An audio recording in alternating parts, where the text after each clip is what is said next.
The stars were cold and endless above the captured ship. Kale Draven sat in silence, his wrists locked in glowing shackles that hummed with alien energy. He did not speak. He did not struggle. He had learned long ago that patience was a better weapon than rage. Kale had once been a soldier of Earth's frontier defense, standing against raiders and smugglers who prowled the unclaimed sectors. He was strong, trained, and proud. But now he was just another prisoner, caught when the Veil Dominion swept across the border like a storm. His unit had been scattered, his ship destroyed. He alone had been dragged from the wreckage, beaten, and sold like cattle. The Veil were tall, elegant beings with pale skin like stone and eyes that glowed faintly in the dark. Their voices were sharp, their manners cold. To them, humans were nothing more than labor stock, cheap bodies for menial work, slaves for their vast cities and palaces. Kale had seen other humans in the market cages, their eyes hollow from despair. Many gave up. Many never returned. He had sworn he would not break. The auction was loud and full of strange smells. Creatures from dozens of worlds shouted and bargained, their voices mixing into a storm of languages. The air stank of sweat, iron, and burning oils. Kyle was shoved forward by a guard and lifted onto the stage. Lot 72, the auctioneer announced in the Veil tongue, his voice carried like a blade. Human male, strong build, useful for mines, factories, or personal service. Opening bid, 300 credits. Kyle stood tall. He refused to bow his head, even when the crowd studied him like an animal. He knew resistance meant nothing now, but pride was a weapon too. The bidding began. Voices rose. A hulking alien with tusks shouted one number. A thin insectoid hissed another. Finally, a calm, rich voice ended the contest. A group of Veil nobles stepped forward. Their robes shimmered with silver threads, their movements precise and graceful. At their head was Lord Athek Veil, a stern figure with skin like marble and eyes like burning coals. At his side walked his daughter Saris, her face softer than her father's, her gaze curious rather than cruel. "He will do," Lord Athek said simply. He paid the sum, and Kale's chains were marked with their crest. From that moment, Kale belonged to House Veil. The palace of the Veil Dominion family rose high above the capital city, its spires cutting into the clouds like spears. Kale was led through its vast halls where mosaics of alien victories covered the walls. Servants bowed as the nobles passed. Kale was placed in the servants' quarters, a simple room with stone walls and no window. He was given plain clothes, food that tasted strange but filled his stomach, and tasks that began before dawn and ended after dusk. He carried water, polished floors, and tended to the noble gardens. To the other servants, he was just another human slave. Some pitied him, others ignored him, but Kale never forgot who he was. Every day while his hands worked, his eyes watched. He studied the palace, the guards, the routines. He listened when nobles whispered, and he remembered every detail. One evening, as he was carrying wine to the dining hall, he passed close to Saris. Unlike her father, she did not look at him with disdain. Her gaze lingered, curious, almost questioning. "You understand our tongue?" she asked softly, in perfect common speech. Kyle paused. Few Veil ever bothered to use the human language. "Yes," he said simply. She tilted her head, studying him. "Strange. Most of your kind struggle to learn. You are different." Kyle gave no answer. To speak too much was dangerous. He lowered his head and walked on, but her words stayed with him. Days turned to weeks. Kale grew stronger again, his body healing from the wounds of capture. He worked silently, but his mind sharpened. He began to sense things that others ignored. In the markets, he heard whispers of unrest. In the palace halls, he caught glimpses of cloaked figures speaking in hushed tones. Even within the noble household, he felt an unease, as if shadows clung to the family. One night, as he carried supplies to the storage chamber, he heard voices through a half-open door. Two alien mercenaries stood inside, their armor marked with symbols not of the Vale household. "Tonight, after the feast," one hissed, "the family will fall, the contracts are signed, the blades are ready." Cale froze. His blood ran cold. He knew enough of war to recognize the tone of killers. These were not idle threats. This was a plan. He slipped away silently, his heart pounding. The nobles had no idea. The guards were loyal but few, and in the palace no one would believe a slave's warning. That night Cale lay on his thin cot staring at the ceiling. His chains were gone, replaced by the invisible chains of servitude. He could stay silent, let the noble family die, and hope the chaos gave him a chance to escape. Or he could act. The choice weighed heavy. He remembered the battlefield where his comrades had fallen. He remembered the fire in the skies above Earth's frontier. He remembered his oath, to fight, to protect, to never kneel to tyranny. Even as a slave, he was still a soldier. The next day, Kyle worked as usual, his face calm, his hands steady. But inside, his decision was made. He began to prepare in secret. He stole small tools from the workshops. He hid sharpened metal beneath the stones of his room. He mapped escape routes in his mind and studied the palace guards' routines. Saris noticed something in his eyes. She spoke to him again, quietly, when no one was near. "You are not like the others," she whispered. "I see it. You hide your strength." Cale looked at her, and for the first time he allowed a trace of his true voice to show. "There are storms coming," he said. "You should be ready." Saris frowned, but before she could ask more, footsteps echoed in the corridor, and Cale walked away. That evening, the palace prepared for a grand feast. Nobles arrived in glittering robes, their laughter echoing through the halls. Music filled the air and lights shone from crystal lamps. Kyle served quietly, carrying trays of food and wine, but his eyes scanned every corner, every shadow. The mercenaries he had overheard were not in sight, but he knew they were near the Yar. Nobles celebrated, unaware of the danger. Lord Athic raised his glass in pride. Saris smiled politely at the guests, and in the distance, Cale felt it, the calm before the storm. The chain was still on him, but soon, blood would break it. The great feast had ended, but Cale Draven could not sleep. He lay awake on his thin cot in the servant quarters, staring into the darkness. He could still hear the echo of laughter in the banquet hall, the music, the proud voices of the Vale, nobles. But beneath those echoes he remembered something else, the whispers of mercenaries plotting murder in the shadows. The family he served did not know. They thought their wealth and their guards would protect them. But Cale knew how quickly peace could turn into fire. He had seen villages burned, ships destroyed, soldiers cut down when they least expected it. And so, while the other servants slept, Cale watched. His eyes traced every corner of the palace, every doorway, every shadow. He was no longer a soldier of earth, but his instincts had not left him. The days that followed seemed calm on the surface.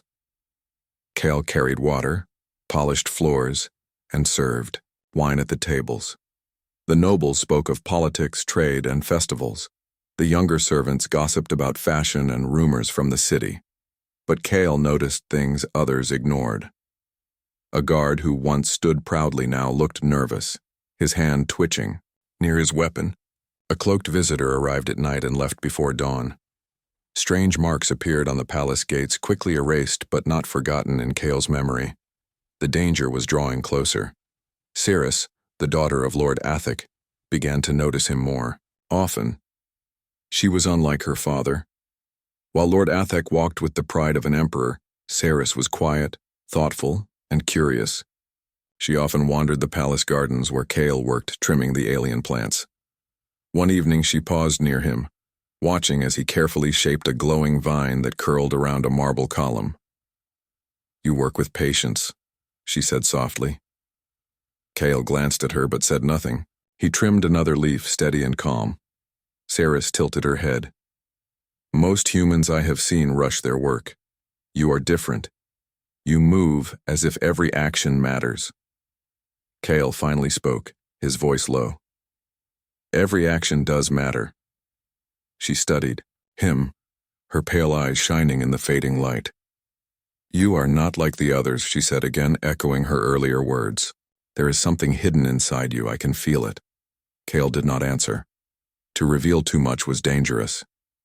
Yet part of him felt the weight of her gaze. She was young, perhaps close to his own age, and though she lived among power and luxury, she was not blind.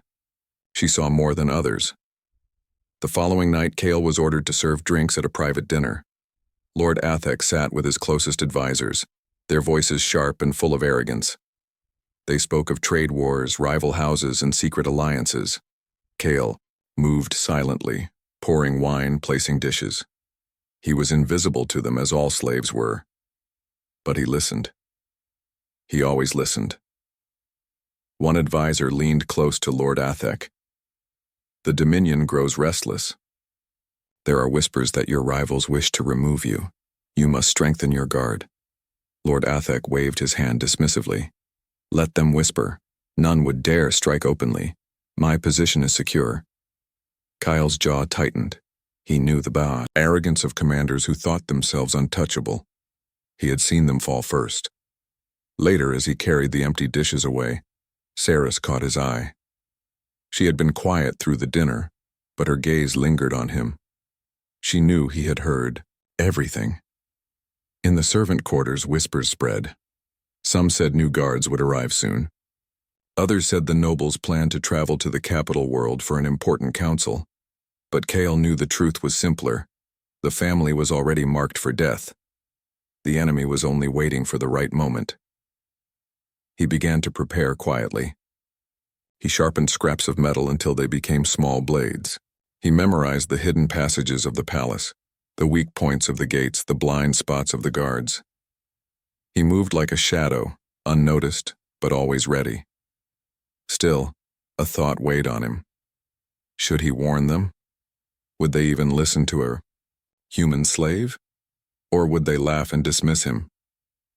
One night, as he returned from cleaning the upper halls, Saris was waiting for him in the garden. The moonlight fell across her pale skin and her eyes glowed faintly. "You are watching," she said. Kyle stopped. "Watching what?" "Everything," she answered. "You think no one notices, but I do. You are not just a servant. You are something else." Kyle hesitated. For weeks he had stayed silent, hiding behind obedience. But something in her voice made him speak. "Danger is coming," he said quietly. "Your family is not safe." Her eyes widened. "What do you mean?" "I have heard things," Cale said. "Seen things. There are enemies inside your walls. They wait for the right moment." Saris frowned, her hands tightening around her robe. "If this is true, why do you not tell my father?" Cale shook his head. He would not believe a slave. For a long moment, Saris was silent. She looked at him as if weighing his words. Then she nodded slightly. "I believe you." The next days grew heavier with tension. Cale's instincts screamed with warning. The halls were too quiet at night. The guards seemed distracted, as if some had already chosen betrayal. And still, the nobles remained blind, wrapped in their pride and feasts. Cale began to set his own plans. He tested the hidden doors, found where they led. He marked safe paths through the palace for quick movement. He positioned tools and weapons where he could reach them quickly. At night, he trained in silence, striking the air with fists and kicks, moving like he once did on the battlefield. His body remembered, though the chains had tried to weaken him. 3. Storm finally broke one evening. Cale was polishing the floors of the outer hall when he heard footsteps. Too many, too quiet. He turned, and for a split second he saw the shadow of armored figures slipping through a side entrance. His heart quickened. The assassins had arrived, but they did not strike yet. They melted into the palace shadows, waiting for the signal. Cale knew the attack would fall during the next gathering when the family was distracted. He returned to his quarters, his mind racing. Tomorrow, perhaps even tonight, blood would fill the halls. The nobles did not see it. The guards did not expect. It only Cale did. And he knew when the moment came he would not stand aside. That night, Saris appeared again in the garden, her face pale in the starlight. You were right, she whispered. I saw men in the halls who do not belong. I told my father, but he dismissed it. He says no one would dare. Cale's eyes hardened. He is wrong. They will come soon. Saris stepped closer, her voice trembling. Then what can we do? Kale looked at her, and his voice was steady, calm, like steel. Survive, he said. But when they come, remember this. I am not what you think I am. I will fight. And I will not stop until the last of them falls. Saris stared at him, her breath caught. For the first time she saw not a servant, not a slave, but a warrior hiding in chains. The palace slept, but Kale did not. He sat in silence, sharpening his hidden blades, listening to the wind outside. He knew the time was near. Soon, the nobles would face the storm they could not see. And Kale Draven, the human they had bought as a slave, would show them the truth of his blood. The night was too quiet. Kyle Draven sat in the corner of his small stone room, his sharpened scraps of metal hidden beneath a loose stone. His eyes stayed fixed on the door. He had spent too many nights on battlefields to mistake silence for peace. Silence was only the space before the first scream. He closed his eyes for a moment and listened. Beyond the walls of the palace, the city was restless. He could hear faint cries in the distance, the sound of horns, the shifting steps of guards on the outer walls. But within the palace itself there was something else. The soft scrape of boots, the faint whisper of a door opening, the echo of steel being drawn. It was time. Kyle moved quickly. He slid the sharpened metal piece into his belt and slipped out of his chamber. The servant quarters were dark, the others asleep, unaware of what was about to fall upon them. Kyle walked silently through the corridor, his steps sure, his ears sharp. As he neared the main hall, he saw them, mercenaries, a dozen shadows moving across the marble floor, their armor dark and their weapons ready. Their helmets glowed faintly with crimson eyes, and their movements were too coordinated to be common thieves. These were professionals, hired blades. They moved with purpose, cutting down the few guards they found along the way. The guards fell without even crying out. The assassins had silenced them swiftly. Kale's jaw tightened. He knew he had only seconds before the intruders reached the noble family's private wing. He stepped forward. The nearest mercenary turned, surprised to see a slave standing in the hall. His weapon rose, a blade of humming plasma. But Kale did not wait. He struck first. With speed born from years of training, Kale slammed his sharpened scrap into the alien's throat. The mercenary staggered, choking before collapsing without a sound. Kale caught his weapon before it hit the floor. Now armed, he melted into the shadows. The mercenaries advanced deeper into the palace, but Kale moved quicker. He slipped through side passages, using his knowledge of the halls. He had memorized every corridor, every doorway. Now that knowledge was his weapon. He reached the private chambers of Lord Athek, just as the assassins did. Two of them stood ready to break down the doors. Kyle struck from behind. His stolen blade cut through the first before the alien could turn. The second spun around, his weapon raised, but Kyle kicked him hard in the chest, sending him crashing into the wall. Before the mercenary could recover, Kyle finished him with ruthless precision. Inside the chamber, Lord Athek and his daughter Saris were awake, their faces pale with shock. Guards lay dead at the doorway. Kyle stepped inside, blood on his stolen blade. "They are here," he said calmly. "Stay behind me." Lord Athek stared at him in disbelief. "You, slave, what have you done?" "I saved your life," Kale answered. "And if you want to live, you will listen to me now." Saris's eyes widened. She remembered his words in the garden. He had warned her. She had believed him, but even she had not expected this. The mercenaries regrouped quickly. Shouts echoed through the halls as more pressed toward the noble chambers. Kyle pushed the heavy door closed and dragged a fallen guard's weapon into his hands. "Where is the safest room in this palace?" he demanded. Lord Athek bristled. "I do not take orders from..." You will if you want to survive, Kale cut in, his voice sharp. His eyes locked with the nobles. Tell me now. Sarah stepped forward. The inner vault, it is below the great hall, sealed with heavy doors. Kyle nodded. Good. Then we move. The pounding of mercenaries against the door grew louder. Kyle led the way, dragging Saris and Lord Athek behind him. They slipped into a side passage, the shadows their only cover. But the mercenaries were everywhere.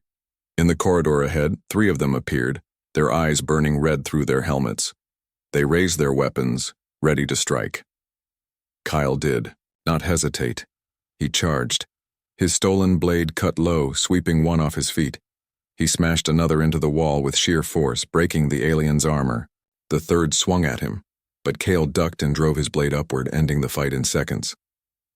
Saris gasped. She had never seen such ferocity. He fought like a storm, relentless and unafraid. The group reached the great hall, but the sound of boots thundered behind them. More mercenaries poured in, a dozen at least. Kale knew they could not outrun them. Stay low, he ordered, pushing Saris and her father behind a column. The mercenaries spread out, surrounding the hall. Their leader, a tall figure with jagged armor, stepped forward. His voice was cold and sharp. Surrender the family, human. This does not concern you. Kyle tightened his grip on the blade. It concerns me now, the leader sneered. You are only a slave. Stand aside, and you may yet live. Kyle's eyes burned with defiance. I was a soldier before I was a slave, and I will die a soldier before I bow to you. The mercenaries charged. The great hall exploded into chaos. Kale moved like a shadow, striking fast and hard. His blade flashed as he cut through the enemy ranks. He ducked, rolled, and struck again, his movements sharper than any alien could predict. One mercenary fell, then another. Kale ripped a weapon from a fallen foe and hurled it across the hall, striking a third in the chest. He moved with a fury the mercenaries had never seen from a human. The nobles watched from behind the column, their faces frozen in disbelief. Their guards, trained and armored, had fallen easily. But this human, this slave, stood alone against an army and held the line. Saris's heart pounded. She had known he was different, but now she understood. He was not just strong, he was unbreakable. The fight raged on. Kale bled from a cut on his arm, but he did not slow. He grabbed a broken spear from the ground and hurled it into the chest of an advancing mercenary. He kicked another backward into a marble pillar, shattering armor and bone alike. The mercenaries began to hesitate. They had expected an easy kill, a noble family too soft to resist. Instead, they found themselves fighting a human who refused to fall. The leader snarled, raising his blade. Kill him, Kale grinned grimly. Come try. The mercenaries surged forward again, but Kale met them with fury. His blade clashed with theirs, sparks flying in the air. He spun, struck, and struck again, his body moving like a machine of war. At last, the leader himself faced him. Their blades clashed in a storm of steel and light. Kale's muscles burned, but his spirit was unshaken. With a final strike, he drove his blade deep into the leader's chest. The alien roared, staggered, and fell. The remaining mercenaries faltered. Without their leader, their courage broke.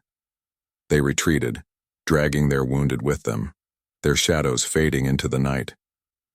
The hall was silent again, filled only with Kale's heavy breathing.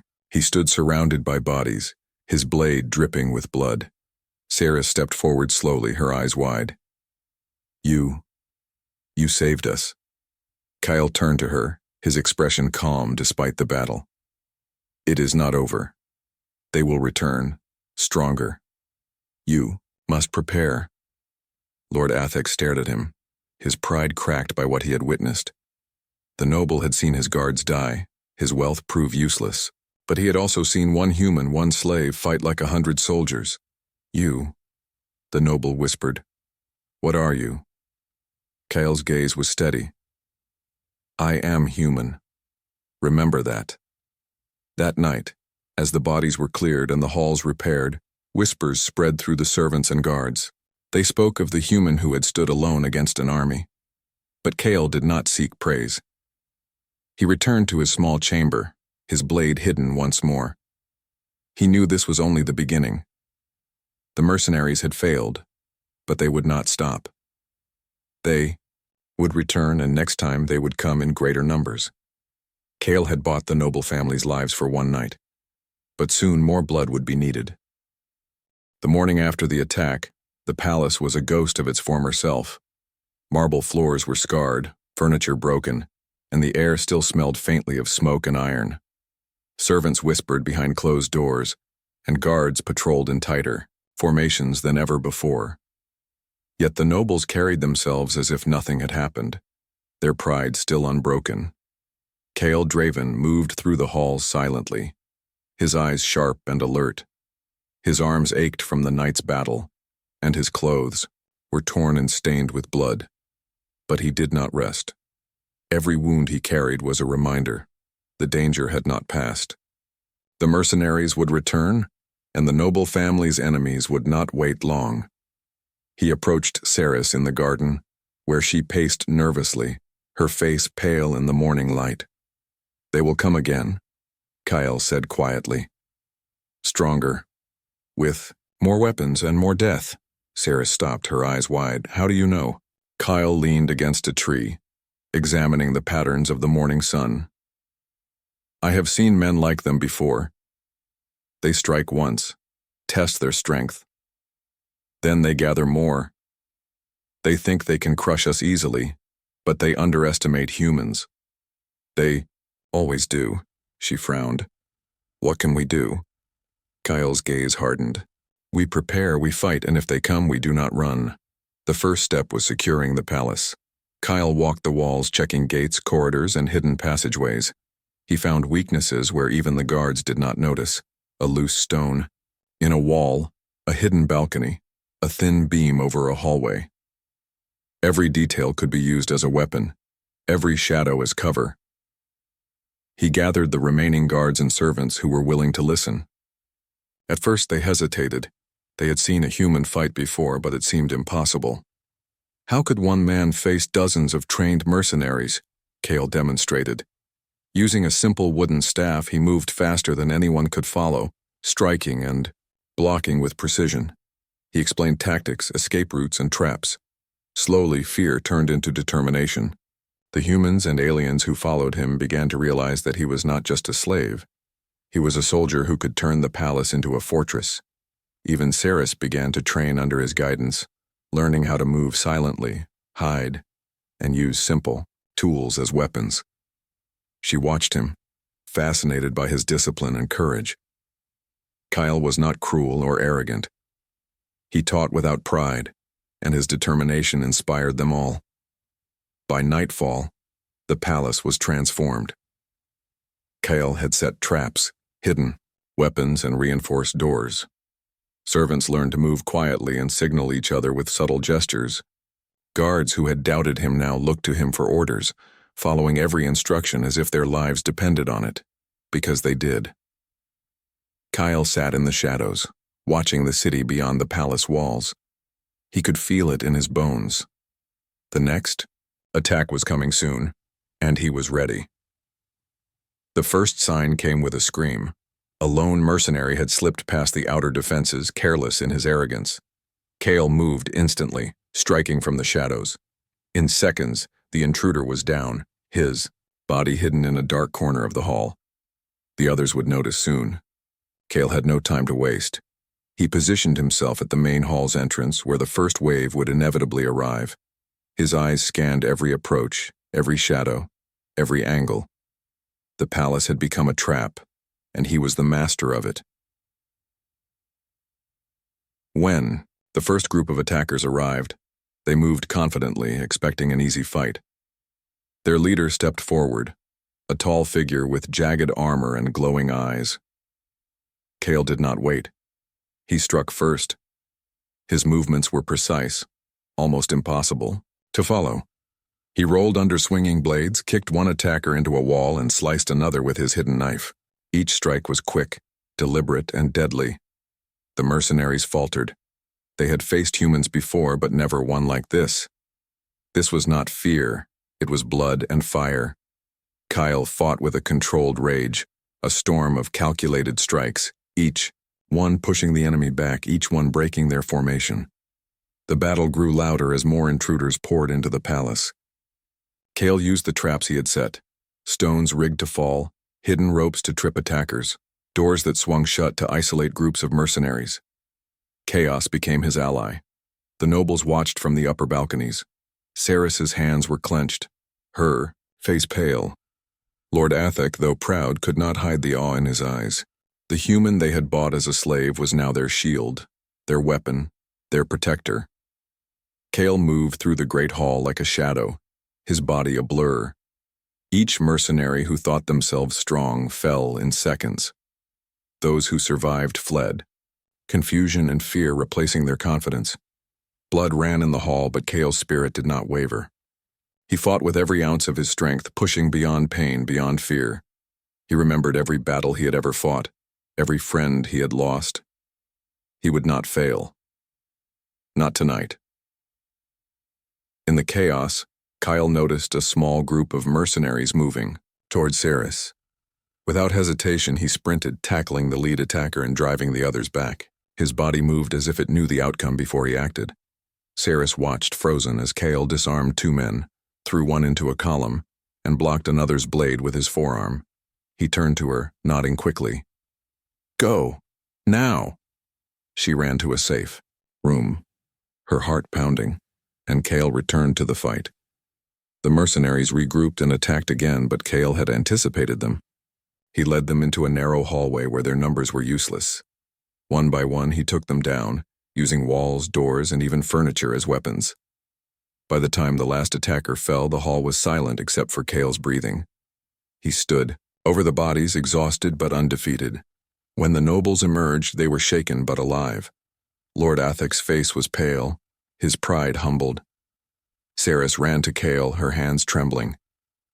You saved us," she whispered. Kale wiped blood from his blade. "This is not over," he said calmly. "They will come again. They always do." Lord Athek stepped forward, his expression conflicted. "You are no longer just a slave," he said.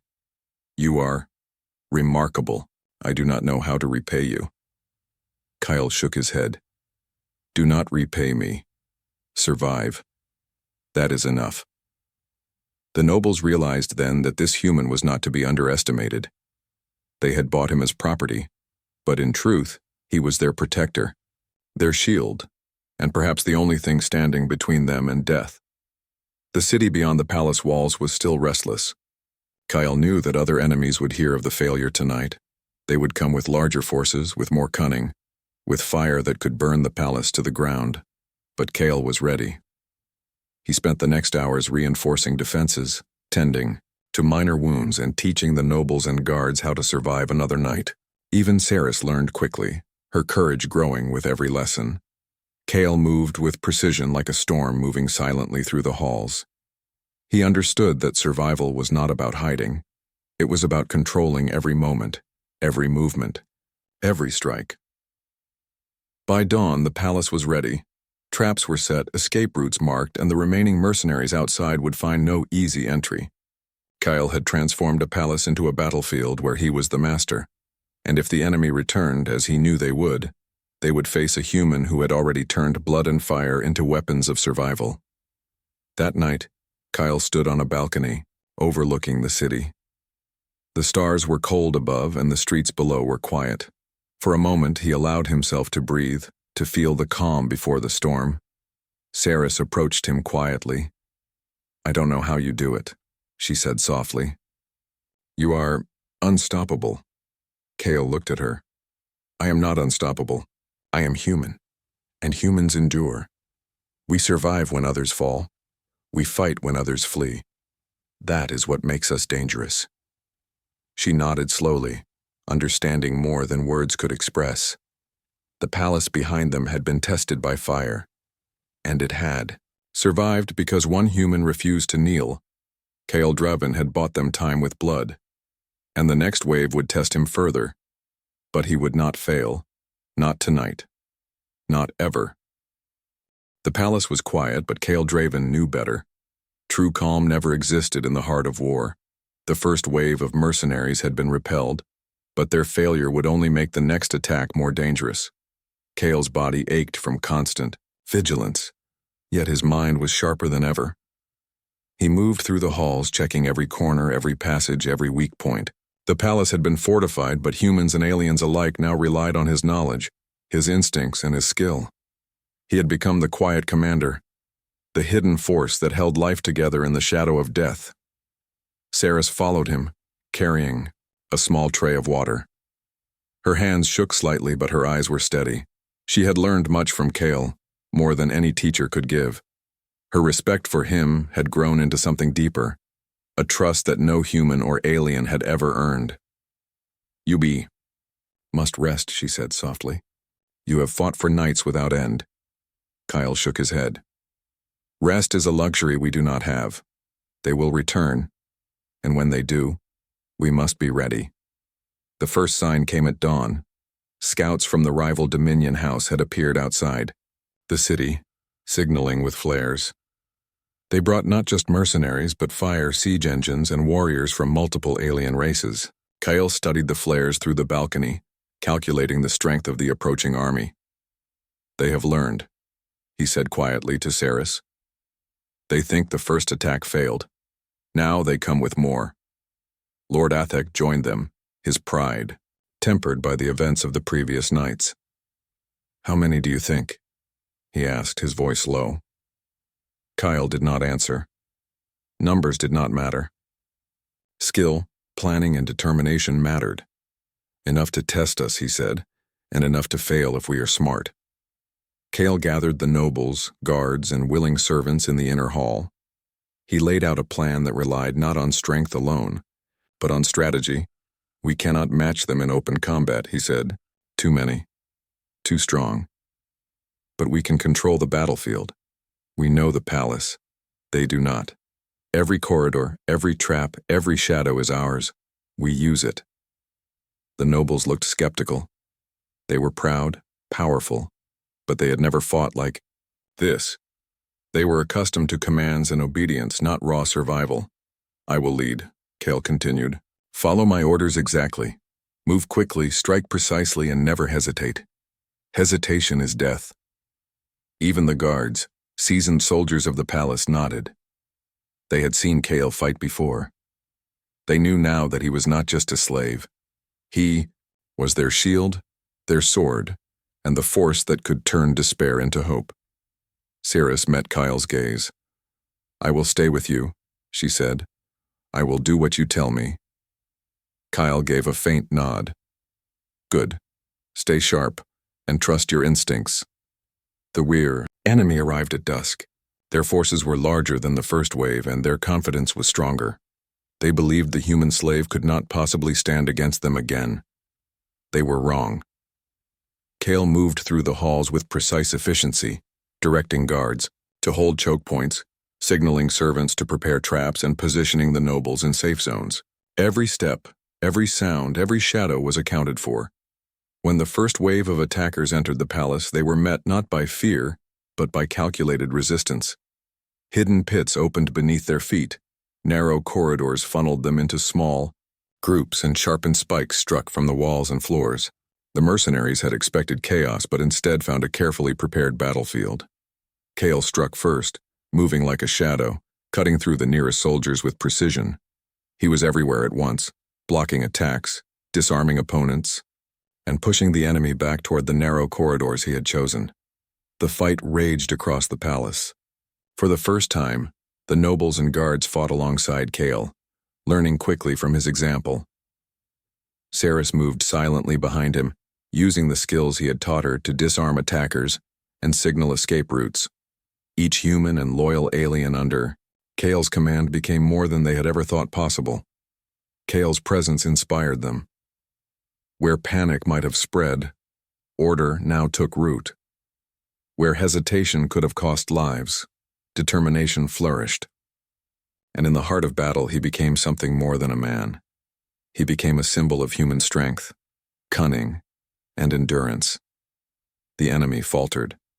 Their confidence waned as one by one, their carefully planned attacks were disrupted. Kyle's traps, strategies, and knowledge of the palace turned the tide. The invaders could not anticipate his moves, could not predict his strikes, and could not break his spirit. Hours into the battle, Kale faced the enemy commander, a massive alien with jagged armor and glowing eyes. The creature had survived the traps, the chaos, and Kale's assaults, and now it towered over him, swinging a massive blade. "You are human," it growled. "Weak, fragile, yet you survive. Why?" Kale did not flinch. "Because humans endure," he said calmly. "Because we fight when others flee. Because we are not afraid to bleed, and not afraid to die if it means protecting those we care for." The commander roared and attacked, but Kale's speed, precision, and cunning allowed him to evade every strike. He dodged, spun, and countered, striking at joints, gaps in armor, and weak points the alien had left exposed. Finally, with one swift move, Kale drove his blade through the commander's chest. The alien fell with a thunderous crash, shaking the hall. Its army froze, unsure how to react. Without their leader, the invaders' confidence broke, and many surrendered or fled. When the dust settled, Kale stood among the remnants of the battlefield, his chest heaving and his body slick with sweat and blood. Around him, the nobles, guards, and servants stared in awe. They had survived against impossible odds, and it was all because of one human who refused to yield. Saris approached him, her hands trembling. You saved everyone," she whispered. Kyle's eyes were sharp but calm. "No one is safe yet," he said. "They will come again, but today we survived, and today we showed them what humans can do." Lord Athek stepped forward, his pride humbled by what he had witnessed. "You are no longer a slave," he said slowly.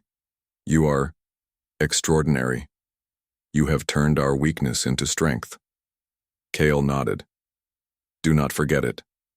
Humans endure, humans fight, and humans adapt. That is our power." The palace had been tested by fire, blood, and steel, and it had endured.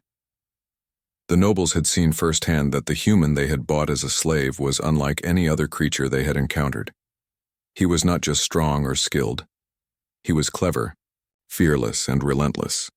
He had turned despair into hope, chaos into order, and weakness into strength.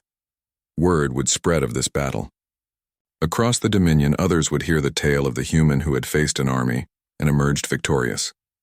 They would begin to understand that humans were not to be underestimated. Kyle did not seek fame. He did not seek reward. His goal was simple: protect those who could not protect themselves and survive long enough to strike again if needed. That night, as the palace settled into a tense silence, Kyle stood on the balcony, looking out at the stars. The city below was quiet, but he knew the enemy would regroup. They would return larger, stronger, and more determined, and when they did, he would be ready. Humans had endured this far. Humans had survived against impossible odds, and humans would continue to fight, no matter the cost. Kyle Draven had turned the tide once. The next battle would test him even further. But for now, he allowed himself a brief moment of satisfaction. The palace, the family, and the lives within it had survived. And that survival was only possible because of one human who refused to be broken. The turning point had arrived. Humans had proven their worth. The HFY spirit, the indomitable strength of humanity, had shown itself in blood and fire, and the galaxy would never forget it.